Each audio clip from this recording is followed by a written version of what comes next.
D'autres réactions et annonces sont par ailleurs attendues dans la journée, notamment du côté des Nations Unies. Le Conseil de sécurité convoque aujourd'hui à New York une assemblée générale extraordinaire. L'événement est rarissime, il n'y en a eu qu'une dizaine depuis 1950.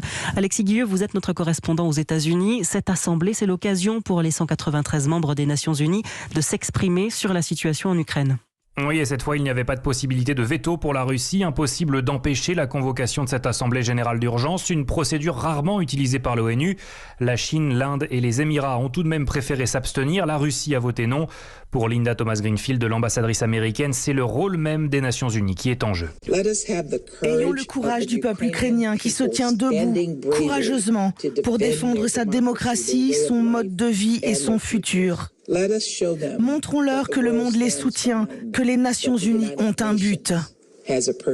Dans l'après-midi, le Conseil de sécurité se réunira pour la 5e fois en une semaine pour se pencher sur les conséquences humanitaires de la guerre. La France portera un projet de résolution, explique l'ambassadeur Nicolas de Rivière. Face à ceux qui tentent d'imposer la loi du plus fort, la communauté internationale doit démontrer son unité, sa solidarité et la primauté du droit. La France se tient fermement aux côtés de l'Ukraine et de sa population. Selon l'ONU, un demi-million d'Ukrainiens ont déjà quitté leur domicile depuis le début de la guerre. Alexis Guilleux, notez que la Maison-Blanche annonce un entretien téléphonique aujourd'hui entre le président américain Joe Biden et ses alliés, sans préciser lesquels. Objectif, coordonner une réponse à l'attaque russe en Ukraine.